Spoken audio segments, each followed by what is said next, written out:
Be advised, the opinions and views of the hosts and guests do not reflect those of the station.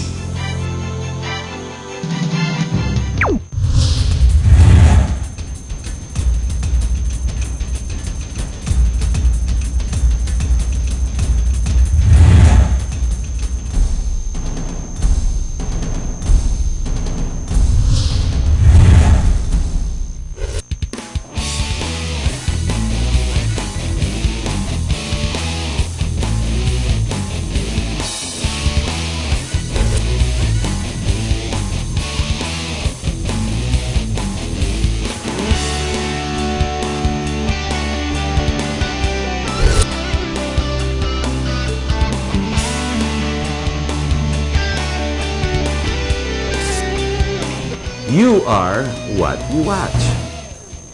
Hello, my name is Harriton Botco and welcome to our program. You know, every time I try and watch myself after it's been aired, these shows, I tend to find that I am so serious. And sometimes nakikita ko yung noo parang kumukulubot-kulubot, no? I don't do it purposely, nor do I choose the topics to try and be serious.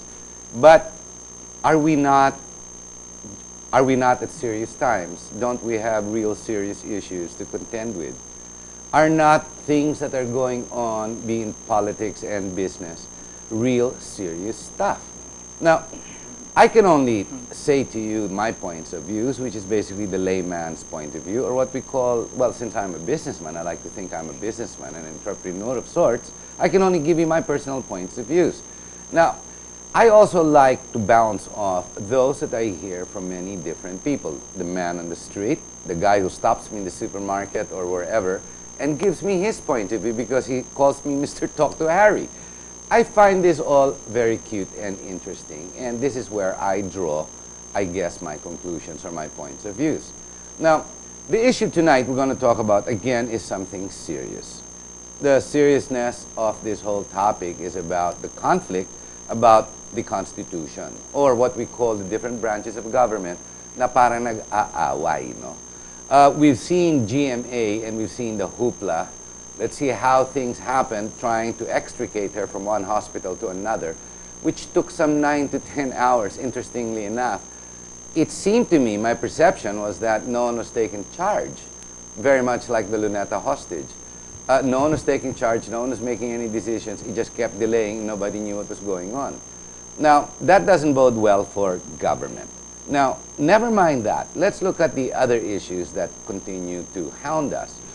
We, as Filipinos, not necessarily just government, are always reactive. We need to be proactive. We need to bring into our lives, our professions, our business, our politics. We need some type of crisis management. Ang ibig sabihin po ng crisis management, kung kailan ka may crisis, doon ka papasok ng parang tao, i-explica sa'yo o tutulungan ka. No, baliktad.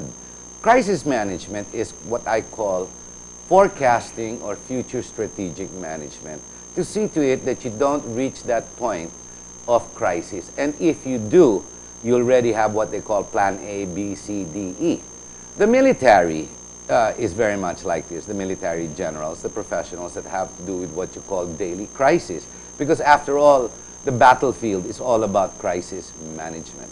So, what I'm trying to say now, what I'd like to go to, is what we call the current crisis. Crisis management on how do we resolve the issues between the Supreme Court, the executive branch, and now slowly creeping, not really slowly, but creeping quite fast, is the legislative. Of course, we have media that is quite wild. The media pronounces, just like what I'm doing, I'm giving you my specific points of views. Now, you as the viewer, you as the body politic, you as the Filipino, ano nangyayari? Do all these things happen and you have no role in it, no say?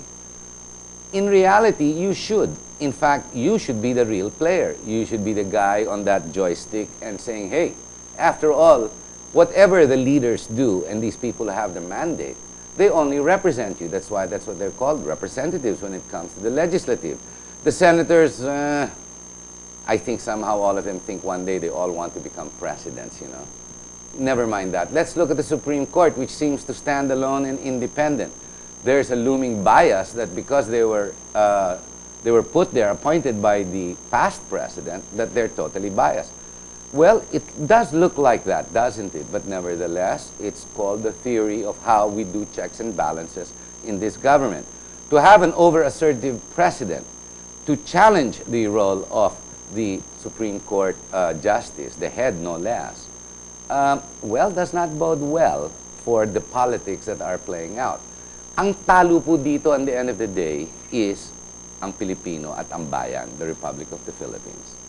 We will discuss this as we go along, but before we do continue with other legal matters and legal professionals, I'd like to introduce to our co-host, who I'd like for him to give his own point of view, Dr. John Chope.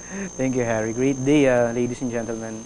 You know, the Constitution is framed so that people would have a guiding principle on what are the laws to be followed.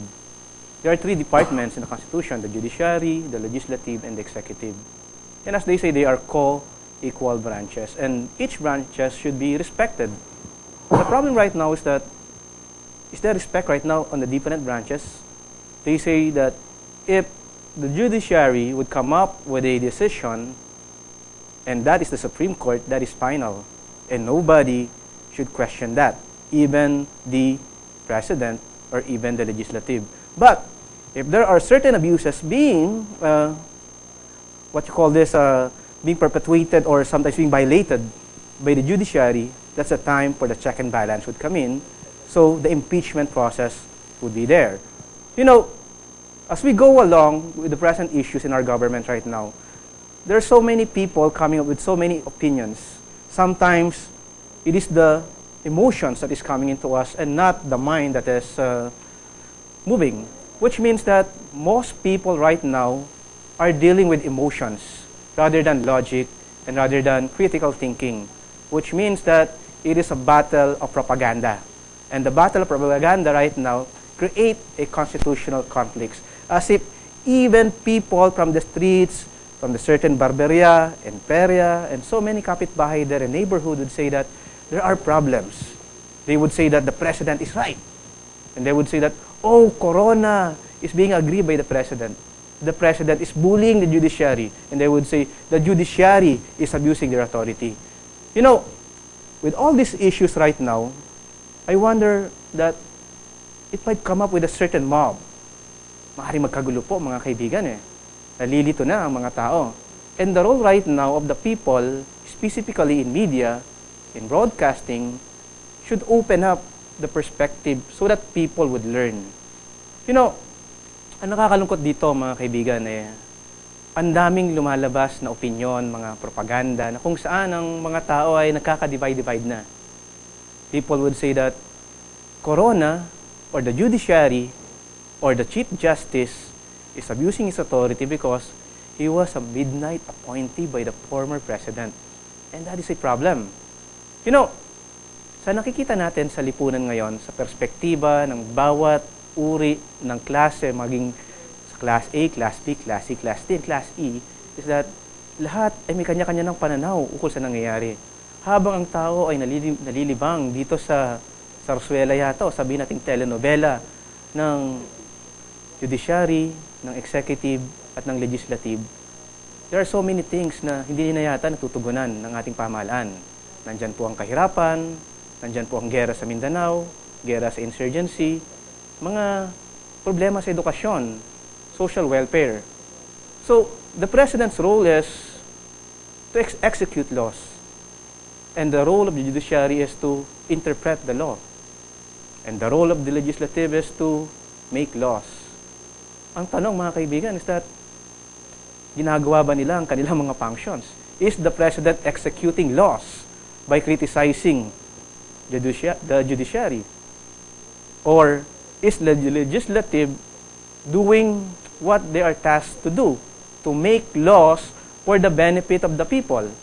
The problem right now is that even the legislative is not doing their part on helping the people. Parang puro pidap na lang yata ang pinag-uusapan ng ating mga congressman. And the judiciary, hindi naman lahat sa kanila may mga malilinis. As they say, there are hoodlums in robes. Ang nakakalungkot dito, nalilito na po ang mga tao. And sa pagkalito ng mga tao, nakikita natin na, sabi nga natin, it would create a mob, a conflict between classes. And as it go within the conflict is that the constitutional conflict is there. One interpretation to another interpretation, and one interpretation to another, which means that the conflicts right now is this: the three branches of the government should respect each other, but the problem right now, they are what? Hitting on each other. Tama ba, Hari? Yeah, alam mo, maganda ito, John, because before we bring in a legal point of view, mag-discourse muna tayo because we can see it maybe in a different point of view. Minsan nakakagulo din yung mga abogado eh. Yeah, oo. Ang nangyayari, the different interpretations of different lawyers, no matter how conflicting they are, both sides continue to say they're both right. Yeah. So it confuses the people even more. Yeah. Ang gawin na lang natin, ano kaya i-strategize muna natin discourse natin. Number one, let's stay with the judiciary. Yeah, oo. The rule of law. The rule of law should always be respected. Okay. Ito just for argument's sake. Yeah. Ang rule of law. Why does it take rule of law 5 decades to decide? No, seriously. Yeah. And then even when they decide, sasabihin nila, they rule with finality. Of course, they have no police power. We realize that. But even when they rule with finality, we know of many cases, private cases, wherein this is not followed. For example, we had a guest here who claimed he owned the Philippines. Yeah. Maharlika. Maharlika, yeah. The Maharlika issue. Yeah. Just about 2 or 3 weeks ago. Yeah. Now, no matter how crazy and absurd the topic was, diba, the guy pointed it out that one, his name's Papa, right? Yeah, si Mario Papa. He pointed out that one, meron na siyang ruling eh. There's a final judgment. Final judgment, final and executory. The words lang, final and executory. I mean, why then? If the rule of law is to be followed, why is it the Supreme Court has, wala, parang no say eh, hindi nasusundan. Ano nangyayari? Bakit ganyan? Okay, tama. There is no accountability to anybody.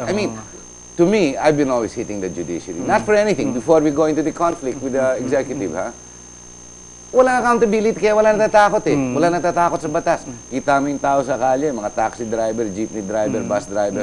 Kung magawa ng traffic, wala silang takot eh. Lalagyan mo lang. Ano ba naman? Ikaw? Ang nakakalungkot kasi sa judiciary is that the judicial process is so long. At sa problema sa judicial process is that maraming pinag-aaralan eh, maraming binabasa, and they need to come up with so much investigations so that they could come up with a final judgment.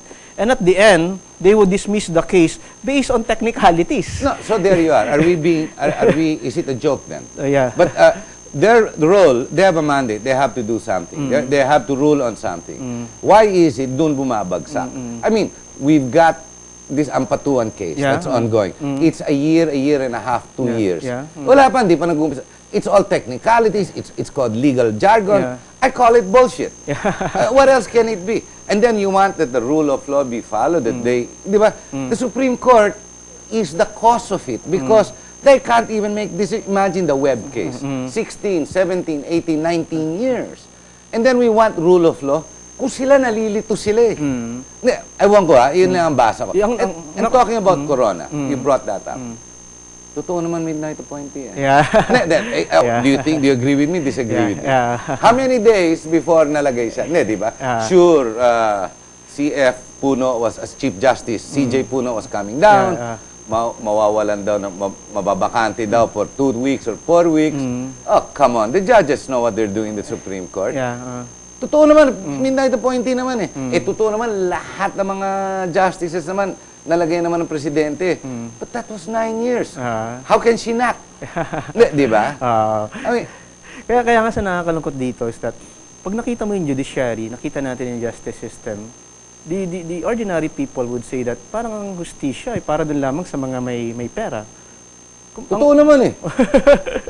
Sabihin naman, bakit? Kasalanan ba namin magkaroon ng pera? The idea right now is that pag nakita natin ng justice system, is that parang ang daming complexities on the justice system. Sometimes, people within the judiciary are being indebted to people who appoint them. And that's the problem. In the United States... Then change the system, but we can't go on with this system. That's on the way it is now. Parang ganun eh. I mean, we're made to suffer their weakness. Di ba? Well, I think our guest just arrived. So, John, let me stop us. Okay, Ladies and gentlemen, we're going to take a short break. Now, our discourse is to put forward the ideas that is not legal. Minsan, hindi kaya, para sa akin, no, John, not for anything, hindi kaya ang batas ang magulo o mga nag-interpret ng batas. Ladies and gentlemen, we'll take a couple of minutes, we'll break, and we'll come back, and we'll introduce our guest. He's no stranger to you. We have Attorney Homobono Adasa, who's being wild in the way he is, will give us another point of view. Stay tuned, we'll be right back.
Okay, great day, ladies and gentlemen. We end up earlier on the discussion on the conflicts, and Harry and I were discussing about perspective on the layman's term on how constitutional conflicts do exist. And as we look at it, is that we were so confused as a layman, me as an educator, him as a broadcaster, on how these conflicts arises right now in the system, specifically the conflicts within the judiciary, the executive, and the legislative. So we invited somebody who's really an authority on the Constitution, a real constitutionalist. And at that point is that he would discuss to us what are these conflicts, and in his own perspective, maybe he would enlighten us, maybe he could advise those people who have conflicts in the government, even the president, the chief justice, or even the speaker, on what to do. Maybe it may be an unsolicited advice, maybe to those who are listening, specifically the executive, judiciary, and legislative, maybe you could get a certain point from our guest. So our guest is somebody who is a legend or even an institution pertaining to legislation. He was a former assemblyman, a governor in Misamis, and a commissioner in the Bureau of Immigration and Deportation.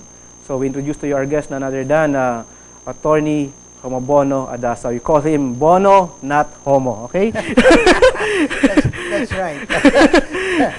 Attorney Bono. Hello, hello. Thank you for Attorney. You know, there's a catch to that. Most of the time, I say, call me Bon or Bono. But please don't call me Homo. Unless you're a 17-year-old or 21-year-old woman. In which case, you can call me Homo because it assumes certain privileges on the part of me who is being called Homo. Why not? Ladies and gentlemen, it's all perception. That's all, just perception. Attorney, ano base niyo sa nangyayari ngayon? Mga Alam mo, I have one kabalustugan. I have one advice to all of them. To keep their mouth shut. Because, you know, if they want to bring about certain conflicts, it has dangerous implications. Political conflicts have the very dangerous implications because it could lead to something which we probably all do not want. That we will all end up paying for. Yes, we'll end up paying for it. For instance, the quarrel between the President and the Chief Justice. But ano yun natin? Himayin natin ng konti yung quarrel. Ano sinabi ni Presidente kay Chief Justice? Not for anything, ano lang ako, Yes, go ahead. Just for discourse, okay? Yes. Okay. Sinabi niya, midnight appointee ka. Totoo naman. Well, about being midnight appointee, the final arbiter on that is the Supreme Court within the constitutional system. So, mali si President Noynoy. Yes, he's wrong. Mali siya. So, hindi siya midnight appointee. He's not a midnight appointee because the Supreme Court has said so. Ba't pinipilit ni Pinoy? At mga, alam mo, mga kasama din ni Pinoy, mga legal luminaries din supposedly yan. You don't surround yourself with idiots. And I'm sure the legal officers around you cannot be idiots. Correct me if I'm wrong. You are the president. You are the number one administrator of the country. So the people around you have to give you sound judgment and advice. So why is he thinking midnight appointee? Pinipilit niya ba yung hindi totoo? Or is Pinoy telling a lie?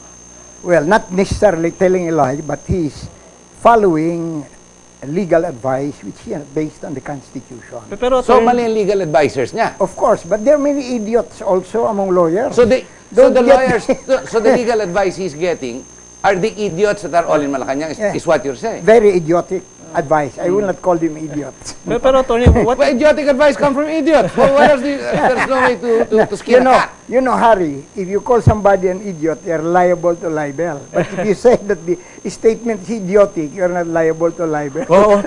Having been a victim of libel charges for so long. Itong show naman ito, hindi naman idiotization of the masses to. Of course. This is supposed to be education of the masses, di ba? Correct. We're not here to entertain, we're here to scrutinize. Of So, course. mali.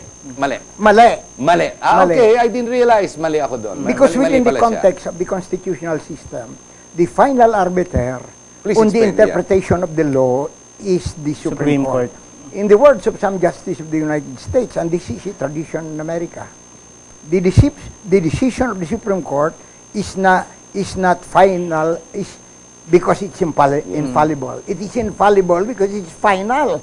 So Within the talagang Supreme Court Supreme. Yes. So whatever they say becomes absolute. How dare you even try to... Correct. And anybody who is the officer of the law, ergo, abogado. Yes. Pero Harry, what if on the question of midnight appointee? Okay, I'm a midnight appointee, but I'm still the Chief Justice. No, the point, John, is that the concept of midnight appointee, who settles the problem? The one that settles the problem is the Supreme Court. Yeah. And the Supreme Court has already said that Chief Justice Corona is not a midnight Oh, appointee. yeah, oo. So, that's period for everybody. That's final. Final. Then what's wrong with our president? Well, There's something wrong with him if he's going to go against the law. Yeah. You are going against. Correct me if I'm wrong. yeah, So mali talaga. he is going against the law and he may even be subject to impeachment. Yeah, okay. That's the pala, question that I'd like to ask. patakaran nyo. What would be the violation of the president by hitting on the judiciary? That's very interesting. By hitting the judiciary in the manner that he's doing it, first he violates the provisions of the Constitution. And the president is supposed, under his oath, is supposed to defend. No, not just defend the Constitution. But who will impeach him? The Supreme Court cannot impeach. Or can the Supreme Court sanction the president? Can CJ Corona sanction the president and say, i-impeach kita? Or it has to come from Congress? No, Di it ba has, Congress? it has to come from a complainant. The complainant may either be an individual person, a group of persons, or members of Congress. And no one has come to address Chief Justice Corona. That means he's very unpopular. Because that's what Noy Noy said. Mas popular ako sa iyo. Remember, he said that. Ikaw nga, Chief Justice, mas popular ako sa iyo. May bearing ba yung salita niyo? No, it has no bearing whatsoever within the I'm glad. Thank you very much for within the giving us a point constitutional of view. system because popularity has nothing to do with the status of the Supreme Court within the constitutional framework. No, he can be the most unpopular Chief Justice. It can be the most unpopular Supreme Court. The fact remains is within the Constitution, the Supreme Court is supreme in the interpretation of the law. The President cannot introduce any interpretation of the law that violates a decision of the Supreme Court. What the President can do, however, if he really wants to wage a war against the Supreme Court, is to declare a revolutionary government, in which case the Supreme Court means nothing. He can even, Very loud and clear one. Very, very, very. You couldn't have said it in any other way. So, ladies and gentlemen, ingatan po natin, ano, the rate is going, revolutionary government. That's big. You know, yung kuro-kuro na yan, umiikot niyan, as you well know. Umiikot-ikot niyan, it's been about 3-4 weeks. Ano? Some prominent businessmen and politicians brought it up to me recently. Even months. Months na ba yan? Oo, months na lumalabas yan. As I look at a certain article on the communist creeping invasion, there were Totoo naman lahat ng leftist, is Malacanang na eh. Bitin nyo yan eh. that's correct. Oh, kita mo You're rin right. nagsasabi. There is unanimity among the three of us. Ang sinabi naman ni Noy Noy na biased ang Supreme Court kasi marami sa kanila except for the 4 that were just appointed by him. Ganun pala dito, no? Kung ikaw nag-appoint, ang loyalty sa iyo. What happened to the professionalism of the lawyers, the justices? Within the context of Philippine constitutional practice. That's the perception. Now, But perception is truth in this country. yeah, the truth don't matter. That's the problem. Perception is what matters in this country. Yes. The truth doesn't Don't make matter. any difference. And talking about the Supreme Court, which was in our earlier The discussion. discourse, the Yeah. discussion namin ni Dr. John. Alam mo, ang Supreme Court naman, ilang beses na nag-a-announce ng mga decisions with finality, pinakikinggan ba? Assuming they even come to a decision because it takes them, let's see, 5, 6, 10 decades before they even die. And even they die, binibigay nila pabaon yan sa mga justice. O, aalis ka na, re-retire ka na, o sige, bigay ko sa iyo San Miguel. Ikaw na mag-decide dyan, hindi kami mag-decide. Para 500 million, iyo. Parang military, parang gano'n umiikot-ikot. No, this has been happening only maybe for the past 4 or 5 decades. No? Before that period, there was no conflict with respect to the partisanship of the Supreme Court. So it's the system that's incorrect. The system is not good, and especially the implementers of the system. They're even worse. No? They're even worse. They're even worse. Which is why it's full of loopholes, and that's why it creates what we call biases. Yes, that's true. Alliances. Alliances. And as a matter of fact, there is really something wrong in effect with the Philippine judicial system. Because here, even among lawyers now, everybody knows that the main concept of the judicial system in this country, among lawyers and among clients, is not a question of what you know, but whom you know.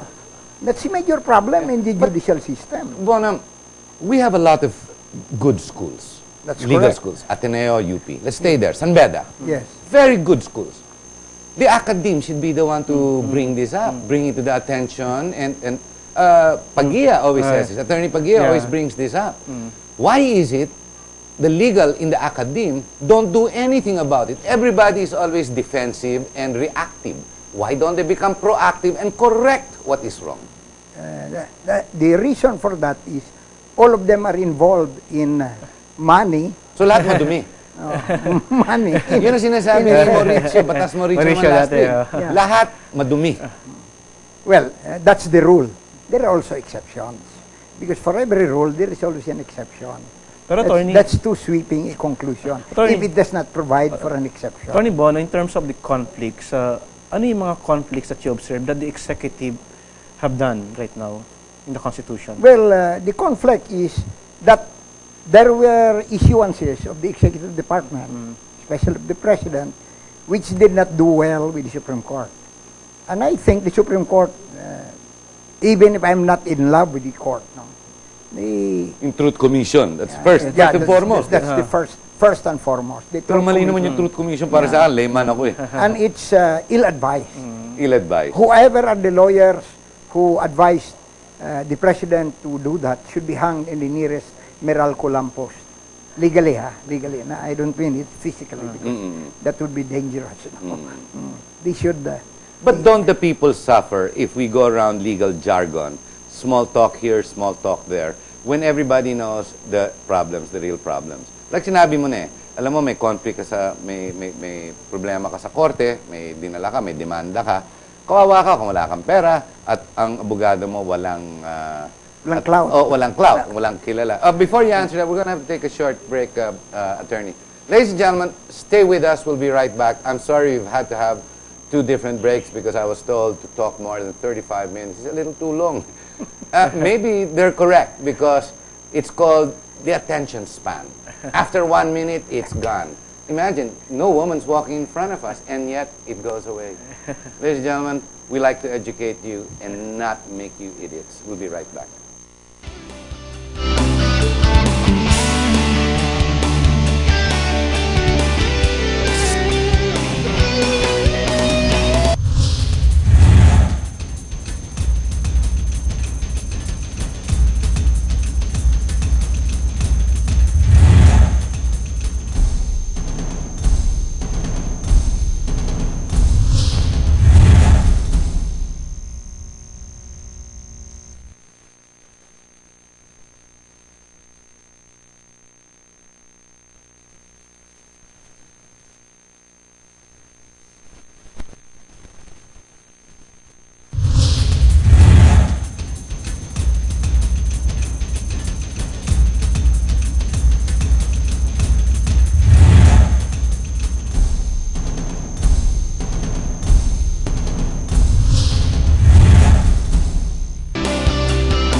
Okay, we're back, ladies and gentlemen. So earlier, we were discussing about problems and, as Harry mentioned, idiotization. I remember one time when Attorney Bonadasa and I were discussing, idiotization is a harsh term. Maybe the concept is that we have so many unintelligent rather than having idiots, because as he says that telling them that idiots is more of a libelous term. So unintelligent people.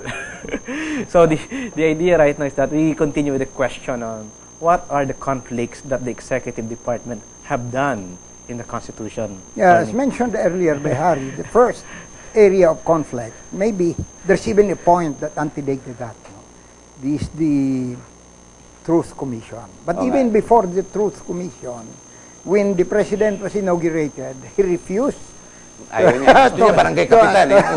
take his oath before the Chief Justice of the Supreme Court. No? And that departs from tradition. In this land and in the United States of America, from whom we learn the tradition. Yes. And not only that, when he addressed everybody from the podium, he did not mention the name of Chief Justice Corona. Bastusan nga eh. You know, there is tama yung sabi mo, Harry, bastusan. There is a term used by the late Vice President Pelaez when I was very violent in my language. You know, you moderate yourself because in the words of the Spaniards, lo cortés no quita lo valiente. Meaning? You do not become any less valiant by being courteous. Well said, sir. I take good point. It's just I get very hot and aggravated sometimes. I like to bring it out the way it is, so that the people, because there's so much crap on television, and the things that people listen to and watch on TV. John and I always discuss this. It's best to be honest and straightforward. Marinig ng tao. Kung kulay pula, asul. That's correct. Many of the programs in mainstream TV should be banned. I totally agree with you. Miseducative instead of educative. Attorney, can we handle a revolutionary government? Mukhang gano'n lang. Kung hindi magbibitaw itong dalawa nito, mukhang matigas lahat eh. Mukhang matigas ang President. President Noynoy is no pushover. That's true. He's not a pushover. Well, they say in the press and print na ano daw, asindero kasi he wants his way, and he's a stubborn man. Pero Harry, but if he has the mandate. If there would be a revolutionary government, who would be the one to head the revolutionary government? Can we have a revolutionary government? We can have the revolutionary government under provisions of the Constitution. The basis for that is Section 1, Section 3 of Article 2, which says the Philippines is a democratic and republican state. Sovereignty resides in the people and all government authority emanates from them. And the other one is the exception to the rule that the armed forces of the Philippines is the protector of the people and the state. As a matter of fact, in many countries in Africa and in Latin America, this particular provision is the basis all the time for coup d'etat. The justification for coup d'etat. The people who composed the Constitutional Commission didn't know the origin of this particular concept. They were thinking of EDSA. So who can promote it? The President can. First, the President can. So he can dictate, tomorrow, tama na itong kalokohan with the Supreme Court, tama na ang legislative, revolutionary government tayo. Tama. Cory did that, as a matter of fact. Yes, but we had what we call the perception of people power, regardless of the numbers, uneven numbers. There was still the perception of people power. Installed by the people as president. Okay. Yes, di ba? Now, under that particular... And dictatorship yun eh. The conditions are different. Under the definitions, as mentioned in the provisions of the Supreme Court, one of those who can declare a revolutionary government is the president, being the leader of the people. This is a representative democracy. So yun ang sinasabi ni Noynoy. Siya ang mas popular. No, he may not be that popular. No, but he has the mandate. That's why he's become president. He has the mandate of the people. Inadvertently, he's the president, and the only reason he's become the president because he had the mandate. So maybe that's what he was trying to tell Corona. Ako naman mas popular sa'yo. In other words, kung revolutionary government ko It was a misuse of the term. Okay. I hope so. I'm surely hoping so. Probably he was saying he has the mandate. And therefore, no, I think it was loud and clear the way he said it. It was loud and clear. Okay. Patama eh. But nevertheless. Okay. Second, if the president fails to do his duty under the provisions of the Constitution, the Chief of Staff of the Armed Forces of the Philippines can do it. siya as the number 2, protector of the people and the state. Because the armed forces of the Philippines, the protector of the people and the state. Under that provision, first on line is the commander-in-chief, which is also the president. Which is also the president. Second in line is the chief of staff. Chief of staff. And third in line is any commander of the military that has sufficient following in the event that the president, the chief of staff, failed to do their duties. One more question, very relevant to this discussion. Go ahead. Can we do without the legal rule of law? Can we do without the Supreme Court? And we all know maraming weaknesses ang judiciary. Can we do without the judiciary? No, we cannot do without a judiciary because a judiciary is important in resolving conflicts among the citizens or among people who live in this country. Pero, So are you saying you cannot have a revolutionary government, we cannot do without the judiciary? A conflict in dalawang statements? Pero, attorney, di ba? No. Once we have the revolutionary government, the judiciary itself would lie on the revolutionary No, government. the leader of the revolutionary Would be the government judiciary also? creates. No, creates. creates. Gagawa silang bagong- A judiciary, yes. They can remove the justice of the Supreme Court. All judges can be removed. Every person who occupies a position in government, because the concept of revolutionary government is the government is the law and the leader is the lawgiver. Maybe the better question to ask is, can we replace all the attorneys? Mukhang problema yung mga abogado eh. Yeah, I agree Kasi- with you. Yeah, I agree with you. abogado ang problema. We have a common Hindi lang- agree. Hindi lang naman ang justice, hindi lang naman ang mga The people ng main- presidente. the main- Mga legals. The main problem in this country are real lawyers. So, the schools have failed. Ateneo has failed. UP has failed. San Beda and all the other schools. Yes, because they should have been teaching other than the provisions of the law, The the moral. values. The values. And there is a total failure of the value system. You know, when I was still a kid at the University of the Philippines, we were always taught the following, that lawyering is a service function. It's not a business function. It's nothing to do with business. It's something to do with service to the people. That's So, huwag ka what we were mag-abogado taught. kung gusto mo kumita ng pera. Kumita ka ng pera, you go into business. Oh, wait, I Don't go better into tell my law. daughter. No, huwag na siya mag-abogado. Yeah, don't go. Gugutom ka pala dyan. Don't go Sa into profesyon na law. yan. Don't go into Okay, law. attorney, I'd like to ask you the question about the revolutionary government. Can a transitory revolutionary government solve the problem of the Philippines? I think so, dependent on the leader. A benevolent leader that cannot be corrupted. Yeah. But that's Noynoy. That's what it stands for. Walang may... But you know, his mother is a saint. I mean, we have his father on our money. He's our hero. I mean, I'm putting one over the other. You know, Harry, we have a disagreement on that. But isn't that perception? My books have different perceptions of Ninoy, of Cory. You Cory know was them. my friend. Yes, you know them. You know them all. You know both of them. I knew them quite well. Cory especially. Yes, sir. And then Ninoy, to a certain extent, in so many moments, he revealed himself.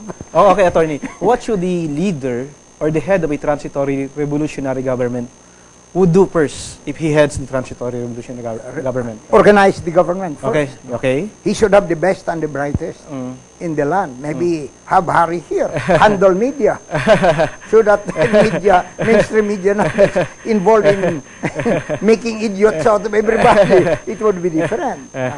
No, I feel education has failed us That's in the true. last 5-6 decades. Not just, we've lost the values and the morals of the legal profession. The schools have failed in spite of their religious leanings. The education system, I'm not talking the private schools, but the public schools that are served, maybe we've lost the teachers. I don't know what went on. Nasira, the education is poor, and that's really the backbone of getting out of poverty. That's true. During our time, Harry, you know, I'm a product of the public school See? system. Maganda eh. From the Kundi wala ka na elementary, makikita. from the elementary to the university level. Oh, imagine. But the problem now is even the homes teach different values. There is greater emphasis on making money instead of serving your fellow men. It was different during our time. Very much Attorney, different. it's okay to line up and get 100, 300 pesos, and then when there's a milli, there's a problem, everybody steps over you, and 153 die. It's okay. At least you're making 200, 300 pesos. Ikaw naman, at kumikita ang mga advertise. You know, it's not the network's fault. It's the advertisers who do this.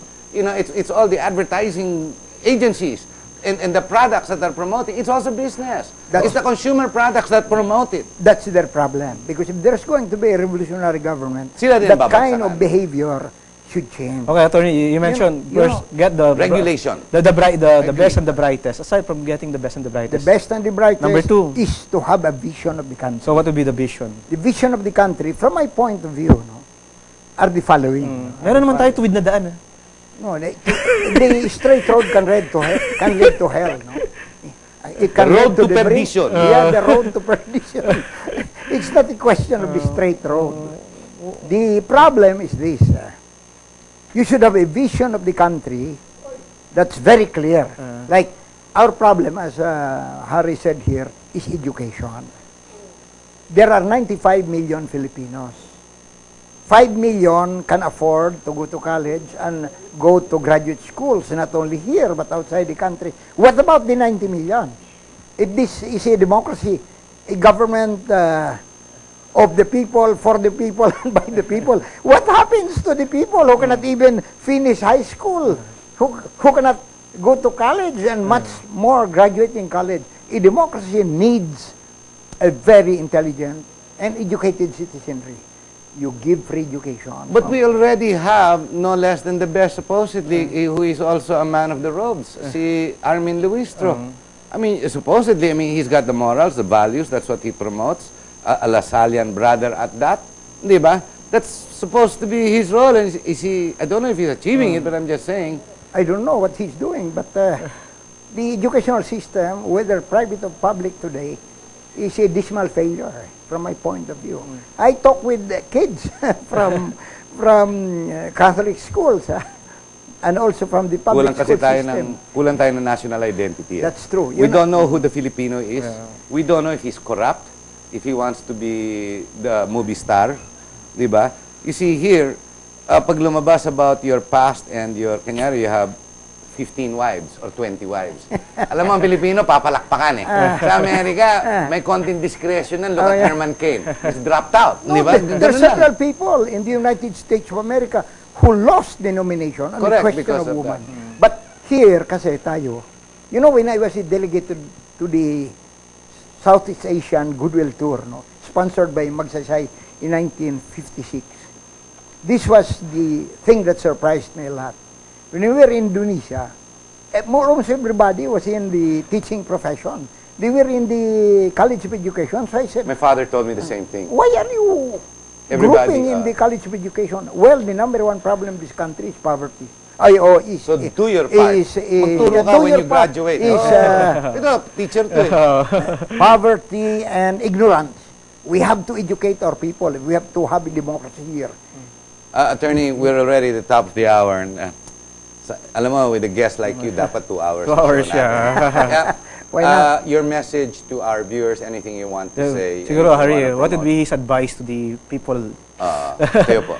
My advice to the people is to wake up, listen to GNN, because this is the station that deals seriously with problems. The mainstream media, you cannot get anything there. You'll end up as an idiot viewing mainstream media.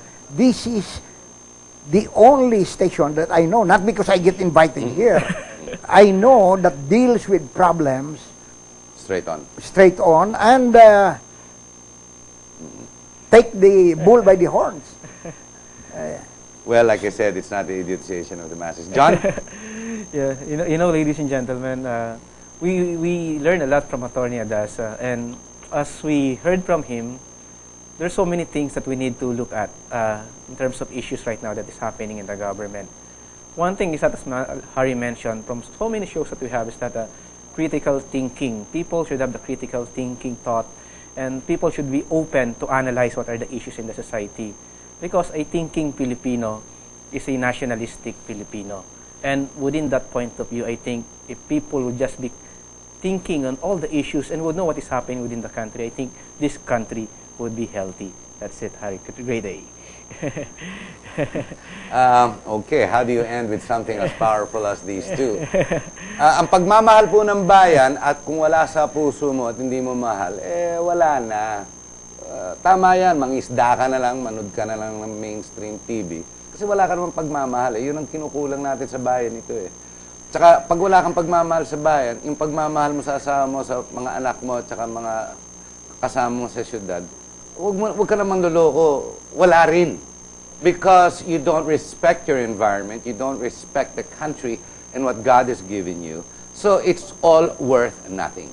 So am I saying the Filipino has no longer any love? Yes. Unless you identify in the academe, help us.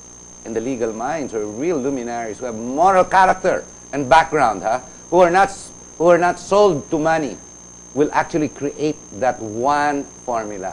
Ang tawag po dyan, sino ang Pilipino? Ako, nalilito ako eh. Puti buho ko, ang balat ko, hindi ko rin alam eh. Pero alam ko, sa loob ko, dapat Pilipino ako eh. Pero ano ba ang Pilipino? Yung hindi magarbo, isa lang dapat ang kasama. Ano pa? Christian values, no? Yung hindi mo kang pera. Correct. Di ba? Correct. Ano pa? Kayo po, what do you think the Filipino is? Are you? Maraming salamat po, and I hope you've enjoyed our program. Thank you very much, Attorney Adasa, and I hope we, I didn't realize how much fun it is to have him, no, John?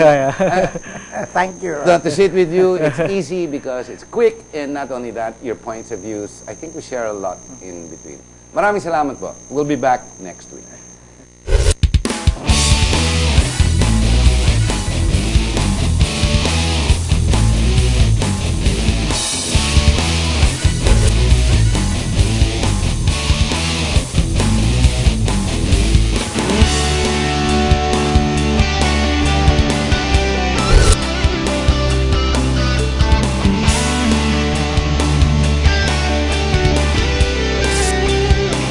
You are what you watch.